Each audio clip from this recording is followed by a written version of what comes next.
आलोक IAS academy channel में स्वागत है दोस्तों। आज का टॉपिक है इंडियन कॉन्स्टिट्यूशन का आर्टिकल नंबर 74। बहुत ही इंपॉर्टेंट है। मैं जानता हूं कि अब तक मैं इस बीच एक दो हफ्ते से वीडियो नहीं पहुंचा पाया हूं, बट चलिए अब मैं प्रयास करूंगा कि मैं लगातार आपको वीडियो पहुंचा सकूं। तो आर्टिकल नंबर जो 74 है ये बहुत इंपॉर्टेंट है, बहुत ज़्यादा एग्जाम्स में आता है और थोड़ा सा कंफ्यूजिंग है या थोड़ा सा समझने में दिक्कत होती है। तो आपको उस समस्या को सॉल्व करने के लिए मैं आर्टिकल नंबर 74 को बताने का प्रयास कर रहा हूं। आर्टिकल नंबर 74 क्या कहता है? कहता है भारत को सहायता व सलाह देने के लिए, ठीक है, मंत्रिपरिषद होगी या एक मंत्रिपरिषद होगी। यहाँ पर भारत की जगह होनी चाहिए राष्ट्रपति को सहायता व सलाह देने के लिए एक मंत्रिपरिषद होगी। मंत्रिपरिषद राष्ट्रपति को सहायता और सलाह देगी। ये भारत के संविधान के आर्टिकल नंबर 74 में बता दिया गया है। यानी इसमें कोई ऐसा रहस्य नहीं है जो आपको समझ में ना आ रहा हो। रहस्य ये है कि इसके अंदर थोड़ा सा चलते हैं। आर्टिकल नंबर 74 क्या कहता है? कहता है कि भारत में एक मंत्रिपरिषद होगी, यानी एक राष्ट्रपति होगा, राष्ट्रपति के साथ एक मंत्रिपरिषद होगी। मंत्रिपरिषद की सलाह के अनुसार ही राष्ट्रपति कार्य करेगा। अब समस्या आती है कि इसमें संतुलन कैसे रखा जाए। तो थोड़ा सा पीछे चलते हैं। आपको पता है ये बात मैं हर बार हर विद्यार्थी को बताता हूं कि भारत में दुनिया में दो तरह की डेमोक्रेसी है। एक है presidential form of the democracy, presidential form of the democracy,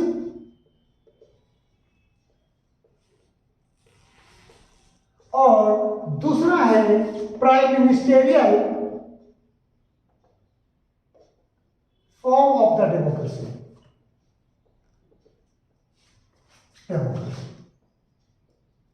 यानी लोकतंत्र में दो तरह की व्यवस्थाएं हैं, जहां लोकतंत्र में राष्ट्रपति राष्ट्राध्यक्ष होगा जिसका प्रत्यक्ष चुनाव होगा, जिससे इसका उदाहरण इंग्लैंड है presidential form of the democracy का, और prime minister form of the democracy का जो एग्जाम्पल है हम वो इंग्लैंड को ले लेते हैं। यहाँ पर है भारत में दोनों की स्थिति हमने मिला दिया है। यहाँ डेमोक्रेसी है बट यहाँ राष्ट्रपति है जिसका चुनाव होता है, और प्राइम मिनिस्टर तो है ही, जो लोकतंत्र में हमने prime minister form the democracy लिए वो भी है।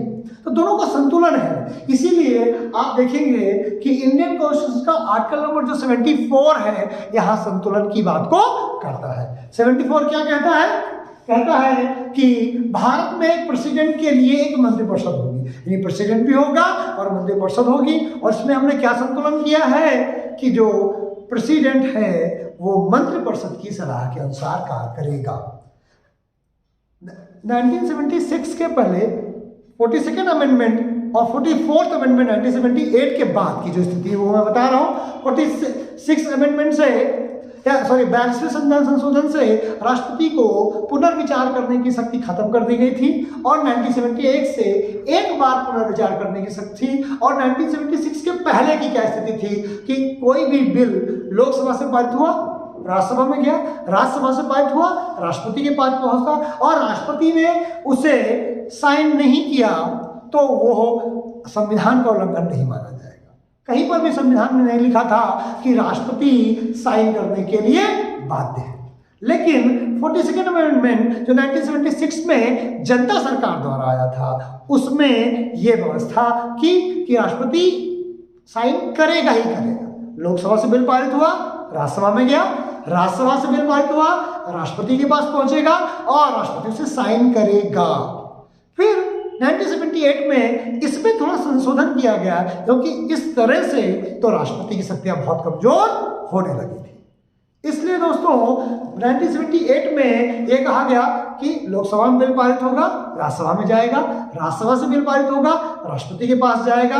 अगर राष्ट्रपति को लगता है कि इस बिल में कुछ गड़बड़ी है तो कैबिनेट से एक बार वो मना कर सकता है, एक बार कह सकता है कि इस पर पुनर्विचार कर लीजिए।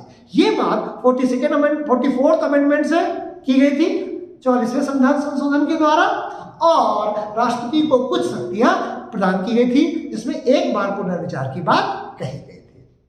दोस्तों इस तरह से अब जो वर्तमान स्थिति है उसमें राष्ट्रपति एक बार सरकार के बनाए गए किसी कानून को साइन करने में, यानी जो अध्यादेश के द्वारा या सदन के द्वारा जो बिल पारित होता है, या कहें सदन के द्वारा जो बिल पारित होता है, उसमें राष्ट्रपति साइन करने के पहले एक बार कैबिनेट से कह सकता है कि आप इस पर पुनर्विचार कीजिए।